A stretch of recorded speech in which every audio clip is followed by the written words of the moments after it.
Hello, and welcome back into another episode of Craven Some Raven. I got a fever, and the only prescription is some more Baltimore Ravens football. God damn it, it needs to start already. This goddamn season needs to get going. I'm pissed off. It's off season. It's just taking forever, especially since I started the podcast. I just want the season to start so bad. I'm with you. I'm feeling your anger, even though I don't know how you feel, but the way I feel is that I want this season to start. I want to get it going. I think this team is destined for greatness, and I just want to see it start, you know? So, today's episode, it is Tuesday, May 28th, and I wanted to record this episode after what went down with Gerald McCoy, because he's meeting with the Baltimore Ravens today, but I still haven't gotten any word as to what went down with that. So I'm sure right after this is done, we'll hear whether he signed or whether he didn't. So today's episode, I'm going to be going over the positives and negatives of him signing and or, not signing. I have some feelings about it.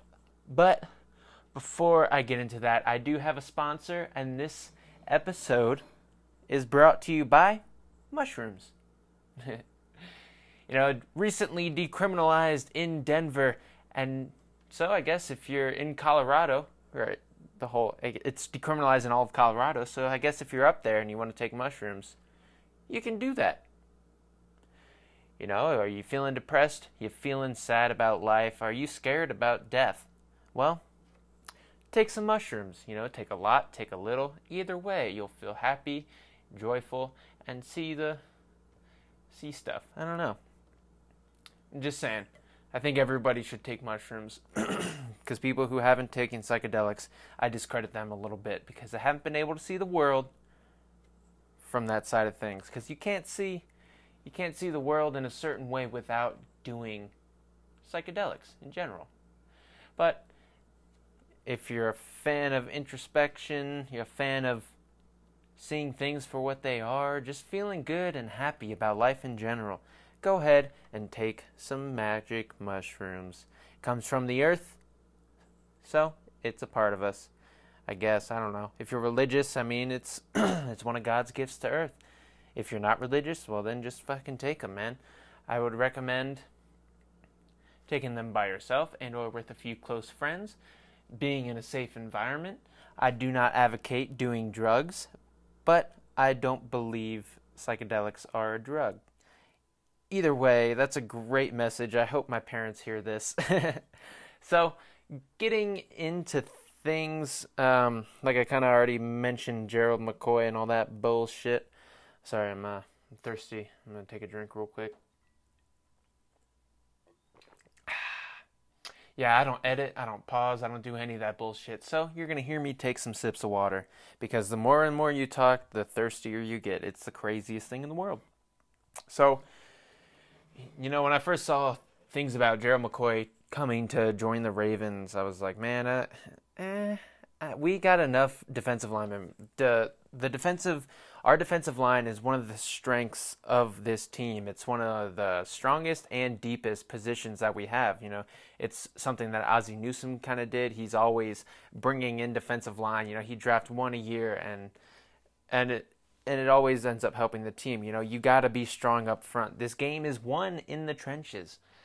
So we have a bunch of guys, and as much as I would love to see, the rookies and the younger guys. So we got, I'm thinking about it, they got like Michael Pierce, Brandon Williams. We just got Dalen Mack. Willie Henry's coming back off an injury.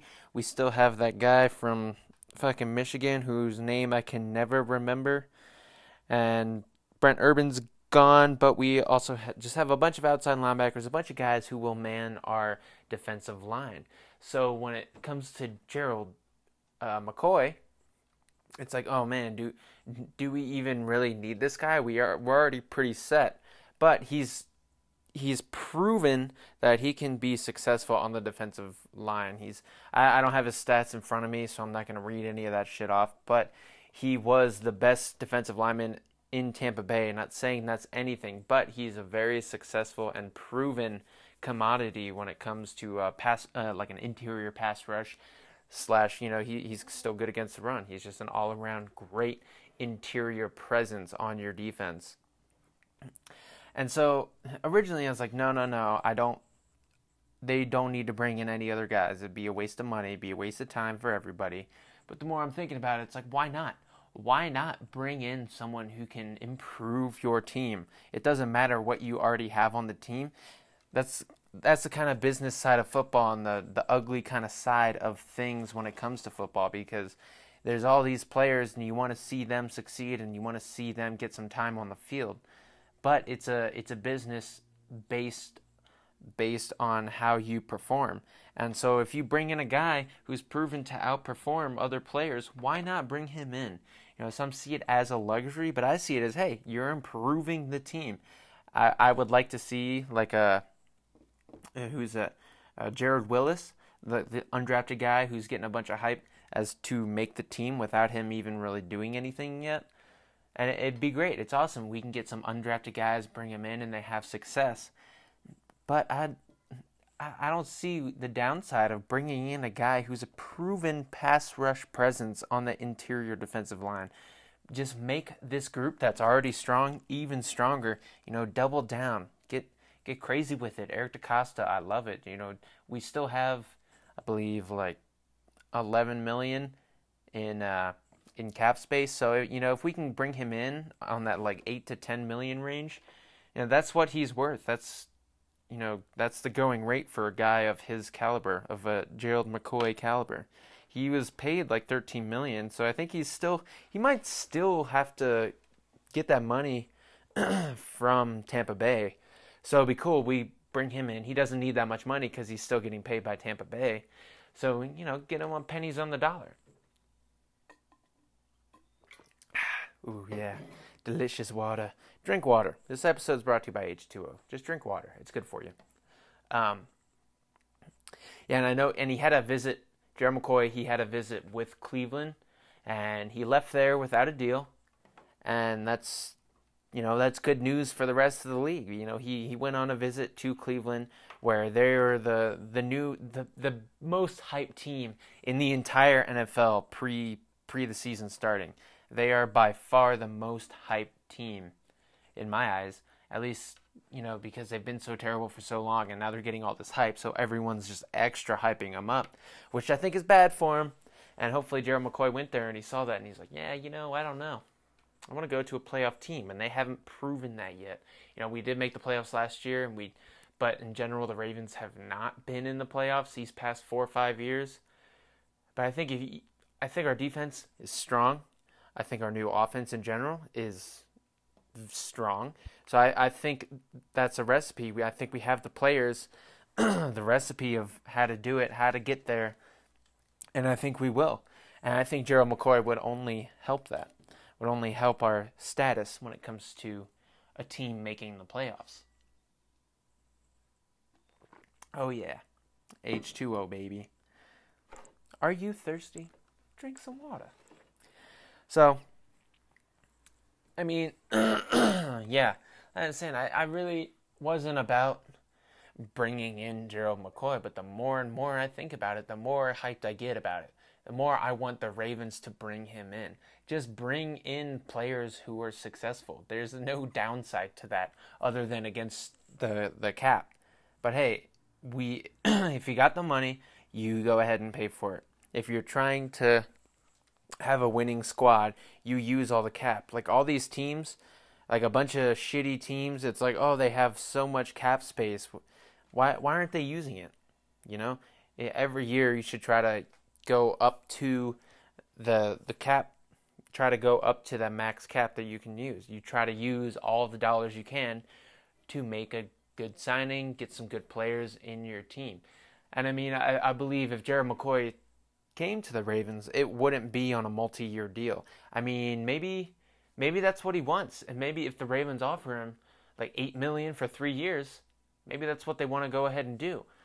But I would also like to see them sign Michael Pierce. I know Michael Pierce is a great interior defensive lineman in the same mold as Brandon Williams, who we already paid. But like I was already saying, you just take what's working and you put money towards it.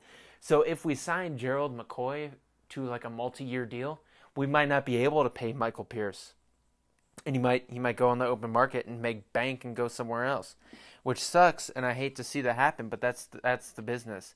I would like to see us keep him and Brandon Williams and Gerald McCoy, and then keep all these young players that we still have and just have a truly, truly dominant defensive line, making it easier on our corners and just improving the defense in general. Because like I kind of already said, you win in the trenches. This game is all about the trenches. And I know it's a passing league, it's pass happy, but the quickest way to stop a good passing game is to get to the quarterback, get the quarterback off his game, tip the ball at the line, get pressure on the quarterback, get him thinking twice about what he's doing, because anytime you have a quarterback second guessing, that's when you get interceptions, that's when you have successful defensive days in the league, So yeah, the name of the podcast is Craving Some Raven. Goddamn. And I'm craving some Raven, man. I just need this season to start. I need to get this shit going. It'll be nice to, just have a game every Sunday. My Sundays are now filled with nothing. I love football season because, I could go out, drink, have some fun on Saturday night, and have a little bit too much fun, all right? And I wake up and then just watch football all day and then just chillax and have a day of nothing. Once the season gets started, we got fantasy football too, and that's a whole other headache that, I'll probably go over during the season, talking about who my team and who I want to start, and so I'll go over that. I mean, I'm not a great fantasy player. I'm not even a great analyst. I'm literally just a Ravens fan talking bullshit about the Ravens and my ideas for the Ravens. And you know what? That's why I'm so hyped. Because my idea is that Eric DaCosta is killing it. He's been doing a great job as GM so far, really putting together a good team and bringing in a lot of competition that will make this team great. So I'm really hoping Gerald McCoy figures out what he wants to do. I'm sure as I'm recording this, we're going to get word as to what he's decided to do. Because the Ravens, if they really like a player in free agency and they bring him in and they bring in this player, let him see the castle, see him this badass facility, and we most, like 9 times out of 10, we don't let him leave. We say, hey, here's this contract, you ain't getting on a plane out of here, you sign this shit now. I don't know what the fuck they do, and they're like, slap a bitch, like, yo, you better stay here, motherfucker. I know you got other plans, but nah, motherfucker, you stay here. You gonna be a Baltimore Raven. I'm sure, I don't know, does John Harbaugh intimidate them? I doubt it. He's not that intimidating. Man, yeah, the more and more I think about Gerald McCoy being on this Ravens team, the more hyped I get. And you should be too. You should be excited as well. As swell, because it's pretty swell. That's a swell idea you got there, buddy. Bring in Gerald McCoy. McCoy! You know how awesome that would be for our pass rush? We would destroy quarterbacks, okay? Destroy them. And that would just, oh man. Our secondary is already, I think, one of the best in the entire league, if not the best, just when it comes to top-end talent and depth. And what is best for a secondary is a good defensive line. So a good pass rush makes you could put me out there at corner if you sacked a guy every fucking play. If you had a great defensive line, I could be a corner. I'm not fast, I'm not quick enough, but if you got pass rush getting in the quarterback's head, he can't even get the ball out in time. He can't even make a good throw.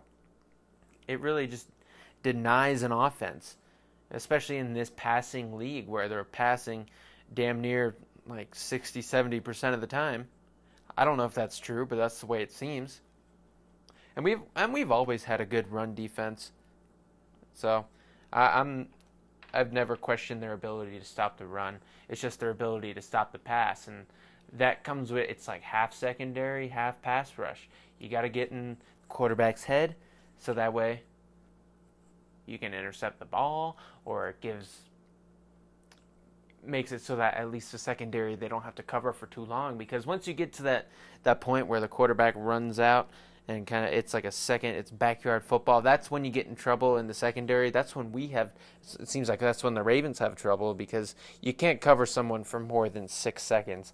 I have a feeling like once the route is done, once they start running around and it's like, oh shit, what's going on, where are they running, then that's when all hell breaks loose, because not even the offensive players know where they're going. They're just going all over the place, and so you can't really scheme anything up against that. It's strictly man on man. Our guys going to beat your guys, or your guys are going to beat our guys. It's straight up that. So I'm excited. I really want to see this marriage happen with Gerald McCoy. And I hope it's just not a one-year deal. I hope it's a multi-year deal. I know we got a bunch of guys, but like I said, man, just bring in talent. There's nothing wrong with talent. The only thing wrong with talent is when it comes to the money. But if you got the money to pay for him, then go ahead and bring him in, man. Go ahead and bring him on in. That can make our team elite. Oh, yeah, man. Oh, fucking yeah. Something else I saw, which kind of made a bunch of headlines, is when they interviewed Lamar Jackson, and he said that he didn't know that the Ravens were going to have a totally new offense. And so, of course, every fucking newspaper headline, internet article, motherfucker was like, oh, Lamar doesn't even know there's a new offense. What's going on in Baltimore? Who the fuck is this guy? You expect him to improve when he doesn't even know there's a new offense? No. Did you hear the words he said? A totally new offense. Because, listen, he's on that goddamn interwebs all the time. He's always posting shit on Snapchat and Instagram. So you know he's looking at the internet. And you would have to live under like 3 rocks to not know that the Ravens are going to have a totally new offense. Or not a totally new, but a new offense. So I'm sure Lamar, in his mind, thought, oh, they're going to change some things up. They're going to make it more towards him. But he didn't know that it was going to be a totally new offense. That's what the word totally. He said totally, because it is a completely new offense. He probably thought they were going to change up a few things, a few play calls, but no, they're changing the reads, they're changing verbiage, they're changing everything. This is an offense coming from the ground up. It's a brand new, a grassroots movement on offense, built around Lamar Jackson. And so everyone's saying, like, sees it as a negative. I think it was just he didn't realize how new it was going to be. He didn't think it was going to be a ground up type offensive rebuild. I'm sure he thought it was just going to be a few tweaks here, a few tweaks there, some different plays. But no, he just said a totally new offense. That's what he didn't know. And now he does. And listen, it's a completely new offense. And so, even if it looks rough now, do you know how much time there is between now and the start of the season? We got like 2 months? So much is going to happen. So much improvement is going to happen. And if Lamar's proven anything to me, it's that he can improve season after season. That's what he did in college. So there's no reason why he wouldn't do it now. And I mean, it just pisses me off. All the narratives that surround Lamar Jackson. Oh, he's run first. Oh, he's this. Oh, he's that. He's just an athletic quarterback. He can't throw. Fuck off. You're literally just listening to Jason Whitlock. Fuck that guy, by the way. You're just listening to Jason Whitlock and all these hot take programs where they have to say something drastic. They have to say something crazy so that they get ratings. Where they're just saying this shit just to say it. And they're repeating other national media members where they're not actually looking at what Lamar Jackson did. They're not checking the tape. They have other guys kind of check the tape. I don't know what they think they're doing. Like Shannon Sharp and Skip Bayless. They just say shit, and it's obvious that they don't follow the team. It's like they just follow other media members who say that they know what's going on. But they don't, because there's this whole narrative that Lamar is throw first, or run first, which no, he's not. Watch any game. He's always looking down the field. He's inaccurate. Yeah, that's fair.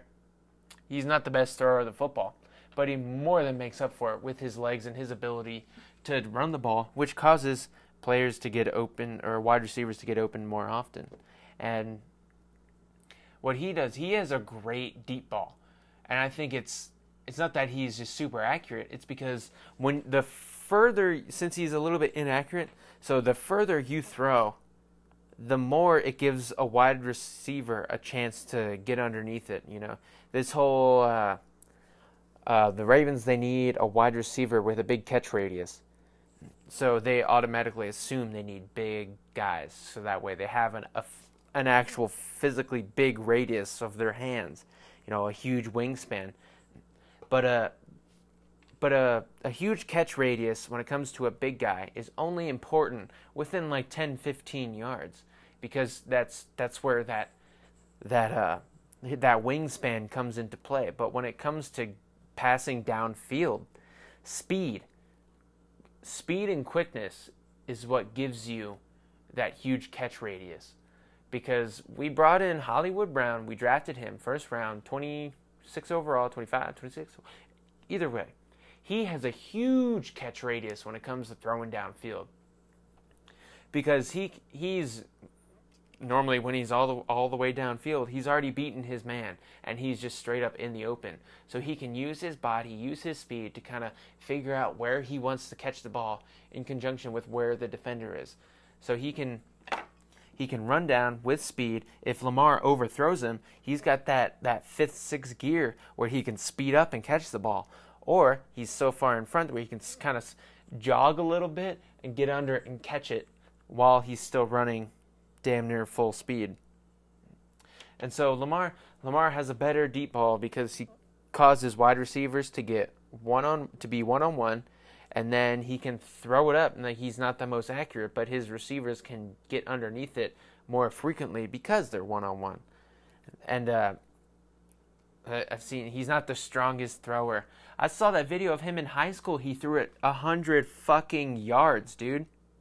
And there's even plays last year where he kind of just steps up in the pocket. It doesn't even look like he threw it that hard, but he just fucking flicks it 70 yards. Like no one gives a fuck. Like it was nothing. And he did that in college.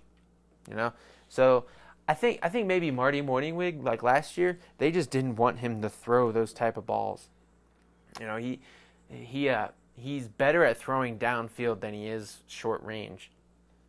So I want to see him throw the ball a little bit deeper, and I think that's kind of what Greg Roman's going for, because they are going to be pretty run heavy. Maybe not so much run heavy, but really rely on the run game, like the Ravens like to get away with Joe Flacco. But I think they're going to be pretty run heavy because Lamar gives you that advantage in the run game with opening up holes because he can take it off at any moment. So they're going to be super run heavy, and that's just going to entice defenses to bring everyone up. It's like in baseball, move on up, this guy sucks at hitting, move him up. So they're going to move up, and that's just going to get one-on-one situations with all of our wide receivers. And with Marquise Brown, his fucking speed, and then I think Miles Boykin could end up even being better than Marquise Brown. I saw apparently his 6-cone was the best among all wide receivers. Like, what? So you're telling me in short area quickness, he's quicker than any other wide receiver who came out in the draft? Yeah, go fuck yourself. That's called success. And all these guys, I could see them being open. And hopefully Greg Roman gives Lamar Jackson to the green light to go throw it deep. Because I think Marty Morningwig, he didn't seem like he wanted Lamar to throw it deep. Because maybe he's not the most accurate guy, so they think he's going to be less accurate downfield. But in fact, I believe he's more accurate downfield. Because there's a bigger radius that you can throw to. Like when you throw it downfield, instead of like this, if you imagine it from like a bird's eye view, you have like this circle, like a target of where you can throw it. And, the bullseye, the perfect spot, and then you got like other kind of less accurate spots where it's going to make the catch more difficult. But when you got all that speed, and I believe Lamar's arm strength, there's like a huge fucking circle that you could throw into from that bird's eye view. A huge spot, like a bigger bullseye, just a bigger catch radius, especially with Hollywood Brown with the speed that he's got, where he can change directions on a dime. And that's why him and Kyler Murray had a lot of success, because Marquise Brown's a goddamn good wide receiver and got that speed. I don't even really know. I just don't know. I'm kind of losing my thought right now. I just kind of been speaking for 25 minutes straight here, but I just believe that the Ravens offense will be successful, and I think the defense will continue on its elite trajectory. They were number 1 last year. They're still going to be top 3 this year. I don't see who's gotten better than them. Yeah, because the Bears, they were the other good defense in the league. I don't see them. I didn't think they got any better. I mean, they have the same players in general. They still have the same guys. But I don't think they improved as much as the Ravens. Yeah, we lost pieces, but I've seen the Ravens too many times lose a bunch of pieces on defense and still finish the following year with the same position defensively, like ranked defensively. Water. So I imagine, I remember after the Super Bowl, we lost Ray Lewis, Ed Reed, all these mainstay guys. And you know what? That year we finished as 12 on defense. And you know what we did the following year? After losing all those pieces that were so goddamn important, franchise guys that really held up the Ravens for all those years, we finished 12 again. That's not a good defense in general, but we stay where we're at. You continued this success, and then since we finished first last year, I think we could finish first again. We got to get the interceptions up. We got to get the turnovers in general up. We kind of got on a little hot streak there at the end with when it comes to fumbles and interceptions. So I hope that continues, and I hope our sack numbers, they're not as streaky as they were last year. When we played the Titans, we got 11 sacks. Are you fucking kidding me? That was probably 25, 30% of all of our sacks in that one game. I would like to see, 3 sacks a game. Keep it consistent and then go off a couple games. And like I said, like we were talking before, Gerald McCoy, he can only help that.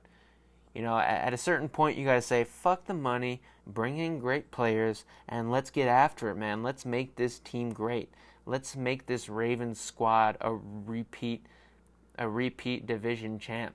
Let's defend the North. Let's get this shit going. Let's scare other teams. Everyone's hyping up the Browns. Everyone's talking about the Steelers. No one's talking about the Bengals. But you know what? No one else is talking about the Ravens either. Besides, the only reason they're talking about the Ravens is because Lamar Jackson, let's see what he does.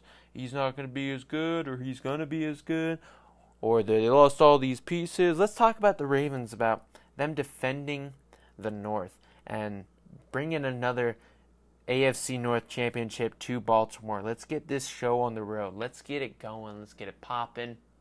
And see this team have some success. At least be as successful as I think they can be this year. I've said before, 12-4. That's my mark. I just think this defense is going to continue to be number 1 in the league, and I think our offense is going to improve damn near tenfold. I don't know what they finished last year, but I think they can be a top 10 offense this year, especially because there's kind of zigging when everyone else is zagging when it comes to offensive strategy, heavy run game, and then what I'm thinking is a bomb downfield where you get Marquise Brown twice on a 60-yard bomb. That's all you fucking need. Plus that run game to really just, shorten that clock, shorten up those games, really just make other teams play our style of game. Physical, rough and tough, rumbling, bumbling, stumbling, that kind of football, So yeah, I just super stoked, super excited. Gerald McCoy, come on, man, come on over, man. Come on to Baltimore. You like crabs? Do you like crabs? I know you're in Tampa Bay. I'm sure they got good crabs. They're right by the water. But hey, man, we're famous for it. Oh, we're Charm City. We got to charm this motherfucker, okay? And get him one of those crazy cakes that guy, the Food Network guy. Get Gerald McCoy a crazy cake. Make one with his face on it in a Ravens uniform. I don't give a fuck. Just bring him in. As much as I want to see our young guys and the Ravens defensive line just continue and improve and make names for themselves, fuck it, let's get this guy. Bring him in. Don't let him leave, John Harbaugh. They've proven that they've done that before. So if they really want him, I think the Ravens will get him. I think if the Ravens really want him, the Ravens will get him because they proved time and time again that players that they want, they don't let them leave. So, super stoked. Like, yo, Gerald McCoy, if for whatever reason on the millionth, 1 in a million chance that you listen to this, come on, man. Just get on the team, man. Don't worry about it. Don't overthink this. You know, you go to the Browns. Yeah, they got a lot of good talent on paper, but you're going to a team with the highest of expectations. Might as well go to the team who just won the division, and there is no expectation because no one's talking about them. You know, come in, you want to go onto a playoff team, you might as well go to a team that made the playoffs. If you want to go to a team that's successful, that's been successful, you want to make it to the playoffs, don't go to a team that hasn't made the playoffs in how many years? Yeah, fuck the hype. Don't believe the hype. And come on over to the Ravens, man. Get that call in your life, you know, let them fly. Let them fly, baby. Ravens are smart birds. Damn near probably the smartest birds. I don't know, maybe cockatoo's smarter. I don't really know. I'm no ornithologist. Is that the study of birds, the ornithology? It doesn't sound right, but I think it's right. What? Are they ornithology? I don't know why I'm saying orn, but I'm pretty sure that's what they are. So come on over, spread your wings and fly. Get out of Tampa Bay with those ugly-ass uniforms. They weren't ready to handle you.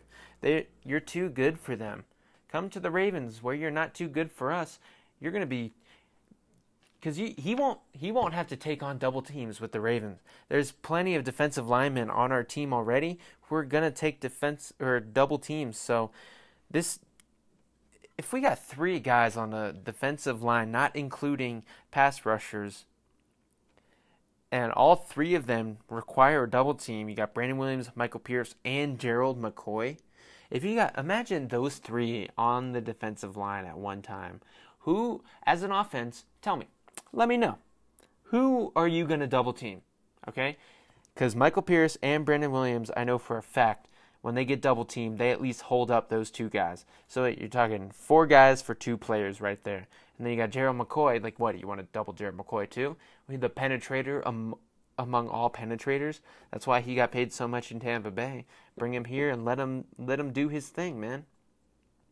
I'm just super hyped. This is like 33 minutes of me just hyping up Gerald McCoy and talking about the offense. I think I've like attacked this from every angle. I'm sure I haven't said anything that you haven't heard or haven't thought before, but I just got to get it out there, man. I gotta talk about it. And you know, this is unedited. I'm just kind of talking straight through. I didn't pause this bad boy once.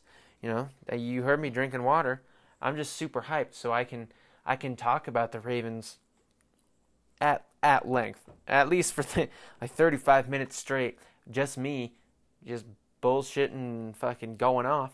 Because goddamn it, I'm excited for this season, man. So excited. So excited that I'm fucking making myself thirsty, man. And I'm not only thirsty for water, I'm thirsty for some football. You know, thirsty is not an attractive trait, but goddamn it, I'm thirsty. Girl, you thirsty. I'm fiending. You know what? I'm craving some Raven. And if you're listening to this, you are too. And or you're someone I know who happens to be listening to this because I told you that I started a Ravens podcast. But either way, if you're not, you are craving some Raven. So I don't know what we got to do, people. What do we have to do to get Gerald McCoy's attention? We got to hit him up on Twitter. We got to find him in the streets, slap him on the face, and say, "Hey, get your shit together and join the Ravens. Don't fuck this up for yourself. Join a great defense." Because it's not about he doesn't want to just go to a playoff team. He may not have said this, but he wants to go to a great defense. You know what? What better way to increase your stock as a player than to go to a team who's successful, who's got a bunch of players around you that have already had success? You know, go to a team where you're not the main guy. As shitty as that is to your confidence, maybe, you're going to a team where you won't get all the attention. Go, just join the Ravens and become a cog in our machine that fucks up on offense, okay? We fuck up that offense, Get out of here. Offense, you ain't got shit. The Baltimore Ravens, it's the no-fly zone, or the Edgar Allan no-fly zone. Edgar Allan no yards. The Harm City. The Baltimore, I don't know. We the murder capital of the world. What is defense? Murder. It's you're trying to score? No. Not today. That's what defense is. Defense is, I can't catch, and I can't throw, I can't run, but God damn it, I want to hit you, and I want to murder you. Defense is built for murderers, i.e. Ray Lewis. That's why he was so successful. Although, they say he didn't do it. They say, you know what? Ray Lewis, he just held the guy down. That's all he did. He didn't do the stabbing. He just held him down. No, I'm sure he didn't do that. Don't hurt me, Ray Lewis. I met the guy. He was a nice guy. But defense is made for murderers. Like, someone's got the ball, see ball, get ball. We need that dog. That dog in him. And that's what, when we brought in Pernell McPhee, he is that dog. That guy is a see ball, get ball. A dog off the chain trying to chase down some cars. Well, it's like the Dark Knight. I'm like a dog chasing cars. Wouldn't even know what to do if I got one. I don't know. Was that a good Joker? Everyone's losing their minds. Either way, that was a shitty impersonation. But goddamn, that's what our defense is, and that's what it has been. And I think Gerald McCoy would only improve upon that. I don't know what else I can say. I've been kind of saying the same thing over and over again, just saying it differently. Just fucking bring in great players and let them play great. There's no downside for bringing in great players. As long as you have the money to do it, then bring in the best players you can. And I think Gerald McCoy is one of those players. So I think I might just leave you guys with that. Went straight through 38 minutes of talking about Ravens. No breaths, 3 drinks of water, or 4. I forget what I ended up doing. But this is how it goes. This is what happens when you're craving some Raven. You can do this. So, super excited. I hope you're as excited as me. Let me know. It's on YouTube. If you're watching on YouTube, throw a comment or something. Like it. It is a podcast, and I am on other podcast platforms like Google Play, Stitcher, Spotify. I'm also on the iTunes one, which would be great to get that going. Try to get on the first page of Raven's podcast, because I'm not, even though I am craving some Raven. Like, on the first page of podcast stuff, it's fucking bullshit, okay? There's like a Lions podcast, a Cowboys podcast. What the fuck, man? I'm craving some Raven. How the hell am I not on the first page of Baltimore Ravens football podcast? So help me out. If you go listen on iTunes, subscribe, do all that bullshit, or don't, and then just go fuck myself. So fuck me, right? Trying to produce some great content. Nah, whatever you want to do. You know what, if you want to help out, if you're really hyped about the Ravens, just help me out. Come on, man. Come on, man. Got any more of them Ravens, man? Come on, man, just a hit. Anyways, I'll just end it here and leave you at 40 minutes with a go. Ravens, baby.